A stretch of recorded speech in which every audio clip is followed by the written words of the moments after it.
Driver के मुंह से अलायना के घर का नाम सुनकर अभिनव हैरान हो गया था।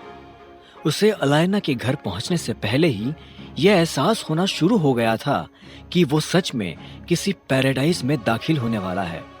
कुछ देर के बाद जब अभिनव की गाड़ी अलायना के घर के आसपास के हिस्से में दाखिल हुई तो अभिनव की नजर सड़क के दाएं बाएं बनी उन ऊंची इमारतों पर पड़ी।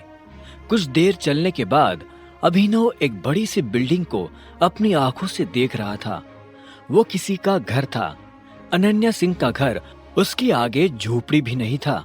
अभिनव ने देखा कि उस घर पर अलायनास पैराडाइज लिखा हुआ था।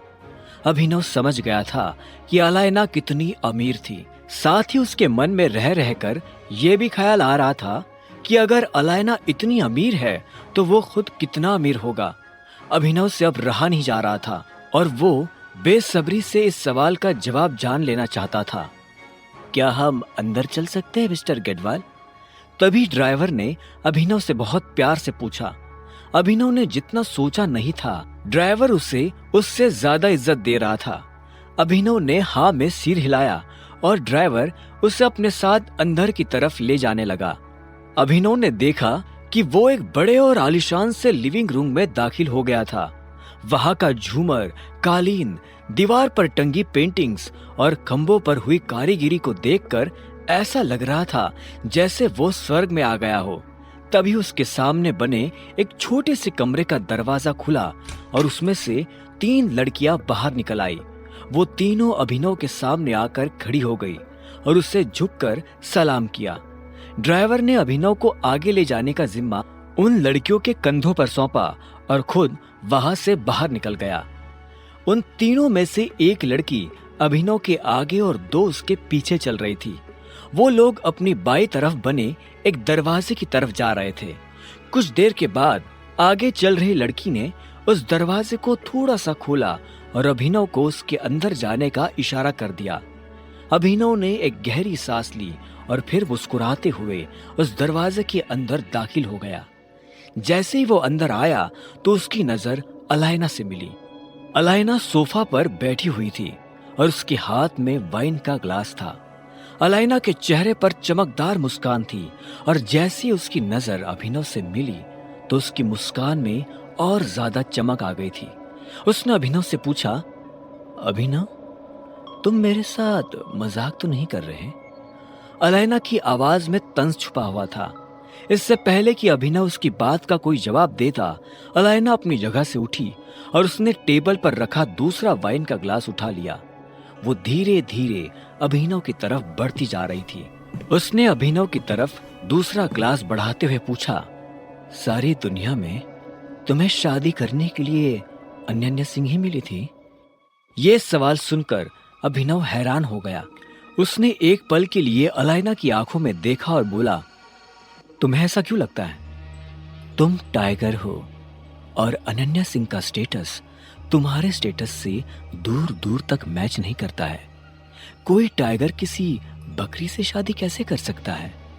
इतना कहते ही अलायना मुस्कुराई और फिर से अपनी जगह पर बैठने के लिए बढ़ने लगी। अभिनव उसे धीरे धीरे जाते हुए देख रहा था। अलायना की चाल में एक लचक थी जिसकी वजह से अभिनव चाहकर भी उस पर से अपनी नजर नहीं हटा पा रहा था। अलायना सच में बहुत खूबसूरत थी। आखिर में अभिनव ने अलायना की बात का जवाब देते हुए कहा, मुझे नहीं लगता कि तुम्हें इस बात से कोई फर्क पड़ना चाहिए नंदिता कि मैंने किससे शादी की है। तुम इस मामले में अपनी राय मुझे ना दो तो ही अच्छा है। इतना कहते ही अभिनव ने अलायना की आंखों में देखा और वाइन का ग्लास अपने होठों से लगा लिया। अलायना तब तक अपनी जगह पर बैठ चुकी थी। उसने भी अभिनव की आंखों में देखा और बोली, सच में तुम मुझसे ये सब छुपाने की कोशिश कर रहे हो? तुम्हें क्या लगता है कि मुझे पता नहीं चलेगा? क्या यही कि तुम दुनिया के सामने सिंह परिवार का नाकारा दामाद बनकर घूमना चाहते हो? अब अगर टाइगर किसी कछुए की खाल में दिखेगा तो जंगल में कौन उस पर शक करेगा? अलायना के मुंह से ये बात सुनते ही अभिनव के होश उड़ गए थे।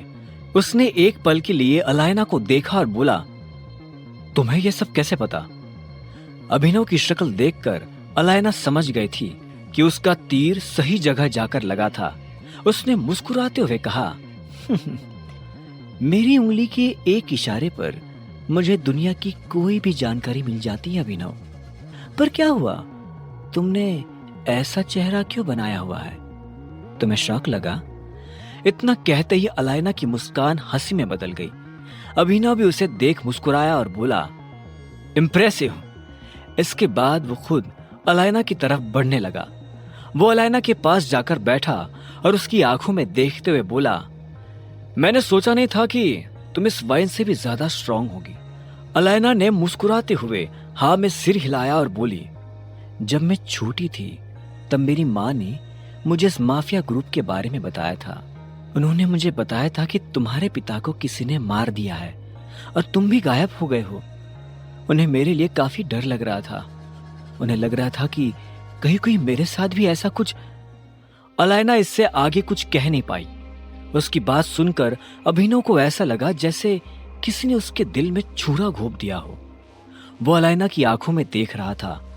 वो देख पा रहा था कि अलायना को इस बात का कोई अंदाजा नहीं है कि अभिनव के पिता को किसने मारा था।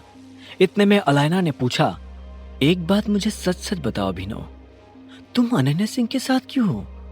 क्या तुम उससे प्यार करते हो? अभिनव ने इस सवाल के जवाब में पहले अपना ग्लास ध्यान से टेबल पर रखा और फिर कहा, मुझे नहीं लगता कि आज के बाद हमें इस तरह से मिलना चाहिए।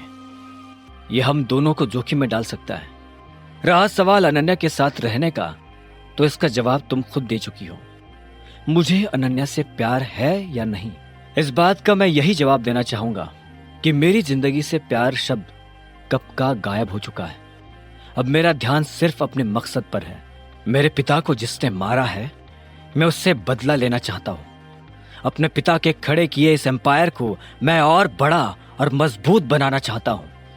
इस सब के बीच मेरे पास किसी से प्यार करने की फुर्सत नहीं है। मैं बस मोंटी के लौटने का इंतजार कर रहा हूं। जब तक वो वापस नहीं आ जाता, तब तक मेरे लिए सिंह परिवार का नाकारा दामाद बने रहने में ही भलाई है।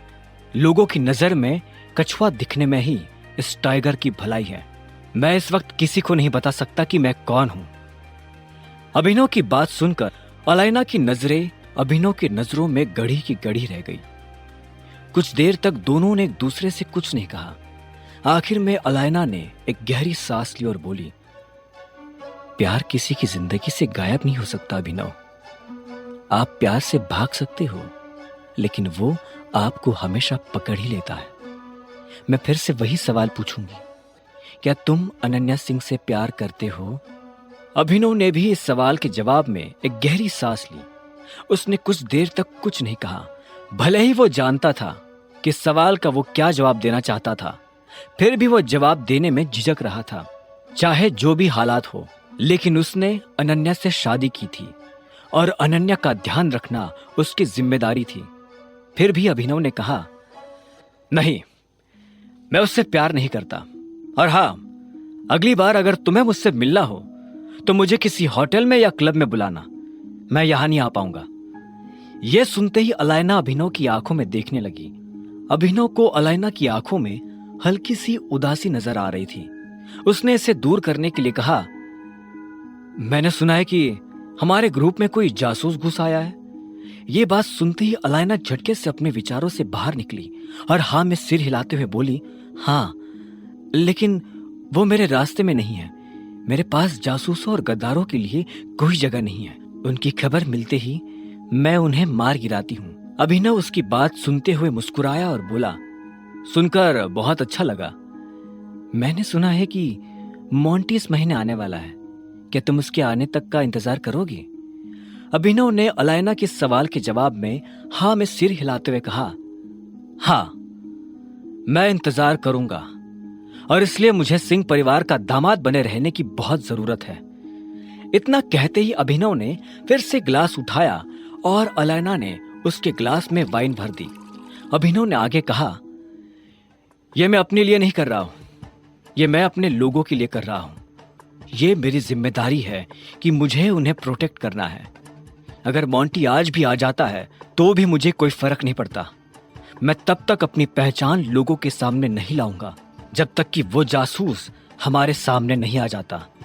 जिस तरह से मेरे पापा की मौत हुई थी, मैं उस तरह से नहीं मरना चाहता। यह सुनते ही अलायना अभिनव को देखने लगी। उसकी आंखें हल्की सी भर आई थी। वो अभिनव के कंधे पर हाथ रखना चाहती थी, लेकिन इससे पहले कि वो अपना हाथ रख पाती, अभिनव ने एक सांस में सारी वाइन खत्म की और सोफा से उठकर कमरे से बाहर चला गया। अलायना बस उसे जाते हुए देख रही थी। अभिनव जब अनन्या के घर पहुंचा तो उसे आने में काफी देर हो गई थी। रात हो चुकी थी और अलायना के घर कुछ भी ना खाने की वजह से उसे काफी भूख लग रही थी। उसने घर में आते ही मेड को आवाज दी, लेकिन एक भी मेड उसकी बात का जवाब नहीं दे रही थी। अब क्या करूं? हाँ, एक काम करता हूं, खुद के लिए कुछ बना लेता हूं। अभिनव ने अपने आप से कहा और खुद ही रसोई में चला गया। वो अपने लिए पराठे बनाने वाला था। उसने रसोई में आकर अलमारी खोलकर आटा ढूंढना शुरू कर दिया था। उसे आटे का डिब्बा मिला तो उसने डिब्बे को प्लेटफॉर्म पर रखा और आटा गूंथने के लिए थाली ढूंढने लगा। वो इस बात से अनजान था कि जब वो ये सब कर रहा था तब वहां काफी शोर हो रहा था। अचानक से उसे किसी के पैरों की आवाज सुनाई दी। जैसे ही अभिनव ने पलटकर देखा तो पाया कि शर्मिला उसके सामने खड़ी थी। तुम मेरी रसोई में क्या करने की कोशिश कर रहे हो? शर्मिला ने तीखी और कड़क आवाज में पूछा। अभिनव ने उसे देखा और एक गहरी सांस लेते हुए बोला, भूख लगी है, पराठे बना रहा हूं। कोई जरूरत नहीं है। तुम्हें भूख लगी है ना, तो भूख लगी रहने दो। तुम्हें कुछ भी बनाने की जरूरत नहीं है, क्योंकि मैं तुम्हें कुछ नहीं बनाने दूंगी। ये मेरी रसोई है। अब मेहरबानी करके यहाँ से बाहर निकलोगे? लेकिन मुझे सच में भूख लगी है। अगर तुम अपने आप से यहाँ से बाहर नहीं निकले तो मुझे मजबूरन गार्ड्स को बुलाना पड़ेगा। वो तुम्हें धक्के मारकर यहाँ से बाहर निकालेंगे, शर्मिला ने हल्की सी ऊंची आवाज में कहा। अभिनव ने पहले आटे के खुले डिब्बे को देखा और फिर से गहरी सांस लेकर रसोई से बाहर निकलने लगा। इससे पहले कि वो बाहर निकल पाता, पीछे से शर्मिला ने फिर से चिल्लाते हुए कहा, मैंने तुम्हें जो कहा था उसे भूलने की गलती भी मत करना। तुम मेरे दामाद नहीं हो, मतलब नहीं हो, मतलब नहीं हो।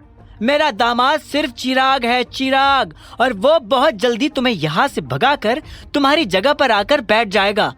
अगर तुम्हें लगता है कि तुम इस घर का या इस परिवार का हिस्सा हो तो इस गलतफहमी को जितनी जल्दी हो सकी उतनी जल्दी अपने दिमाग से निकाल देना।